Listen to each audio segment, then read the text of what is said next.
Hello everyone, शुरुआत करते हैं अध्याय 4 उदाहरण 2 की। यहाँ हमें प्रश्न दिया है, जांच कीजिए कि निम्न द्विघात समीकरण है या नहीं। और क्रमशः कंडीशन हमें यह दी गई है, हमें इसको सरल करके यूं चेक करना है कि क्या यह द्विघात समीकरण होगी अथवा नहीं होगी। द्विघात समीकरण को समझने से पहले हम यूं कह सकते हैं कि समीकरण की जो लास्ट स्टेप होगी वो ax square plus bx plus c बराबर 0 के रूप में व्यक्त की जाएगी। और यही द्विघात समीकरण का फॉर्मेट भी होता है, यानी कहीं ना कहीं हम सीधे तौर पर कह सकते हैं कि जिस पद की या जिस समीकरण की अधिकतम घात 2 होगी वह समीकरण द्विघात समीकरण होगी, अन्यथा की स्थिति में द्विघात समीकरण नहीं होगी। और हमेशा कंडीशन ये रहेगी कि बराबर में हमें 0 ला के रखना है। अब इसकी शुरुआत हम कैसे करेंगे, तो हम यहाँ इसको सरल करेंगे। हमने यहाँ लिखा सरल करने पर हम इसको एक स्टेप आगे बढ़ाएं, उससे पहले जो दिया हुआ है उसको हम एक बार और लिख लेते हैं। तो यहाँ हमें दिया है x प्लस 1 प्लस 8 बराबर x प्लस 2 और x माइनस 2। यहाँ होगा क्या उसके बारे में छोटी सी चर्चा कर ले। तो यहाँ x प्लस 1 है, यहाँ x है, इन दोनों के बीच में कोई चिन्ह नहीं है, यानी कहीं ना कहीं यहाँ गुणे का चिन्ह है। तो इस x का गुणा हमें x प्लस 1 के साथ करना है।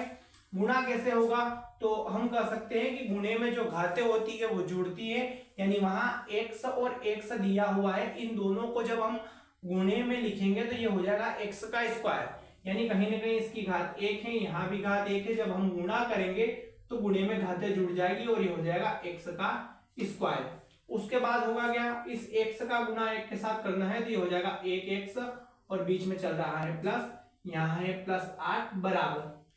अब यहाँ x प्लस 2 और x माइनस 2 है, या तो हम सीधे सर्वसमीका होती हैं उस हिसाब से इसको व्यक्त कर दे, या हम गुणा करके इसको सरल करें तो हम कह सकते हैं इस x का गुणा भी इस पूरे पद के साथ और इस प्लस 2 का गुणा भी इस पूरे पद के साथ। ऐसा क्यों हुआ, तो यहाँ भी इस x प्लस 2 और x माइनस 2 के बीच में कोई चिन्ह नहीं है, यानी यहाँ गुणा है। उसके बाद हम इसको सरल करेंगे तो ये हो जाएगा x, इस x का गुणा हमें इस पूरे पद के साथ करना है तो हमने यहां लिख दिया x माइनस 2। फिर इस प्लस 2 का गुणा हमें करना है x माइनस 2 के साथ, ऐसा हमने लिखा। इस स्टेप को हम सरल कर लेते हैं, बराबर में 0 ला के रख देते हैं। हमारे आंसर जो होंगे या हमारी कंडीशन जो होगी वो क्लियर हो जाएगी। तो हम इसको सरल करेंगे, x square plus 1x plus 8 बराबर, यहाँ x और x यानी हम कह सकते हैं कि ये हो जाएगा x का स्क्वायर, x का गुणा 2 के साथ यानी 2x, पर ये प्लस का था ये माइनस का था, प्लस माइनस यहाँ हो जाएगा माइनस, फिर प्लस प्लस यानी प्लस ही रहेगा 2x और प्लस माइनस यहाँ हो जाएगा माइनस, 2 दूनी यहाँ हमने कर दिया 4।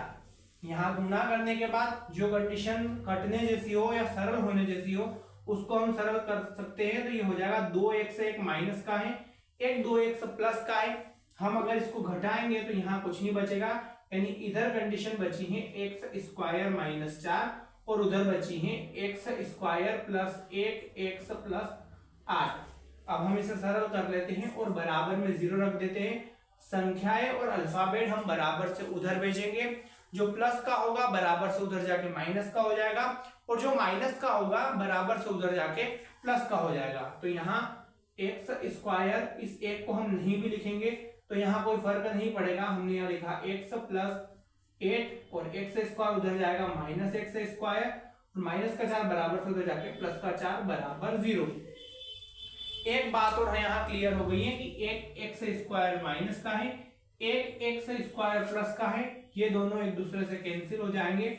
यहाँ बचेगा x और 8 और 4 हम जोड़ेंगे, यानी 8 और 4 12 बराबर 0। और यहाँ अधिकतम घात ना आते हुए ये पद जो मिला है इसकी घात 1 है, यानी ये रेखिक है। तो हम कह सकते हैं कि यह द्विघात समीकरण नहीं है। हमने यहां लिखा यह द्विघात समीकरण नहीं है। और अगर द्विघात समीकरण नहीं होगी तो हम यहां सीधे तौर पर कह सकते हैं कि इसे ax square plus bx plus c बराबर 0 के रूप में व्यक्त नहीं किया जा सकता।